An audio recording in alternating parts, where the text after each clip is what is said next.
here's another misconception that people have. They think that if I uproot you, it means I was rooted and you weren't. Right? And that's the way people usually think of it.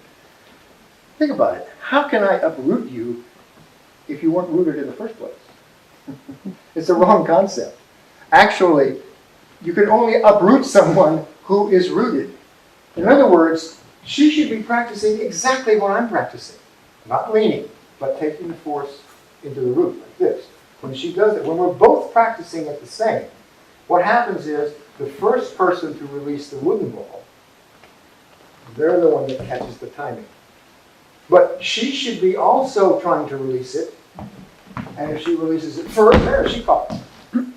So whoever ends up making the air ball first wins. But if the air ball is made with an inaccurate wooden ball, then when you release it, it just throws you off. So you want the wooden ball to come into balance.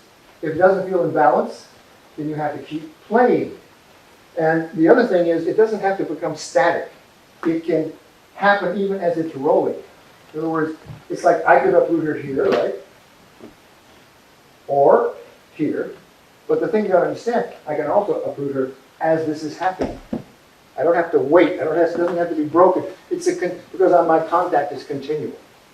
So, just understand that you don't have a situation where one person is practicing Sung and the other person isn't. You both want to practice this highest technique. That's one of the reasons the practice is so good. And then you'll see both heads come up. Everything looks very elegant. And you'll see changes. We'll talk tomorrow, I guess, about all the different temporizing things people can do when they feel uprooted and how you have to follow them. Because that becomes kind of the skill of boxing. But the beautiful thing is that everything that I'm teaching you, including this airball technique, is you can do without stepping. And that's why fixed hand pushing is great. Because you can develop these things without the complication of stepping.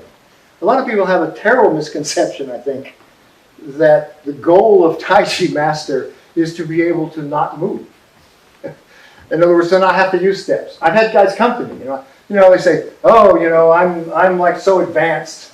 I say, well, let's see you do some Sancho. Oh, no, I don't do any Sancho. I don't do any steps, because I don't have to. I'm just like the mountain, just come on, attack me, because it's bounced right off of me. This is not only a fantasy, but it's not even a very interesting fantasy. It's just really, if that's what Tai Chi was, I wouldn't do it. But what happens is, actually, all these techniques create a very complex set of changes that are really a lot of fun if you're not trying to kill each other. I guess they could even be fun too, if you win. But the point is, you could have two, Tai Chi masters fight, and it might actually end up in a discharge. As I said once, if they're on the edge of a cliff, that could be decisive. But actually, that's not the point. The point is it doesn't have to progress to a discharge. But the point is the practice should progress to a discharge. The practice should progress through all these techniques until finally you feel like both of you are doing the same thing. You're both racing to get to this air ball. One more thing here. Again, if you're not conscientious about creating this, and also if you tend to say, okay, we've created it, so we can stop now, and now work on this air ball. No, once you stop, it's gone.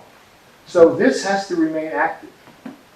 And as it's active, and here's another thing. When you try, it's a peculiar kind of double thing here, because the ball has to be active. It has to kind of spin around. But the fulcrum has to be stable. So when you think about letting it go, the fulcrum tends to wander around. When you think about keeping the fulcrum stable, you tend to say, okay, there, it's stable, To let the ball just spin freely and yet try to keep the fulcrum balanced right in the middle, that takes a bit of practice. So you should expect that not to work.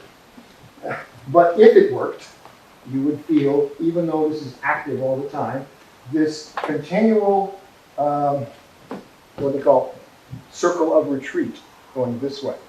So where does the circle of advance? It goes down to the feet. So if the Taiji actually moved, your feet would actually move like this. But the point is, you've reached the last dimension. There's no other dimensions. You've got this third dimension now. Everything is balanced. So instead of the feet actually moving, at that point, that's when the person gets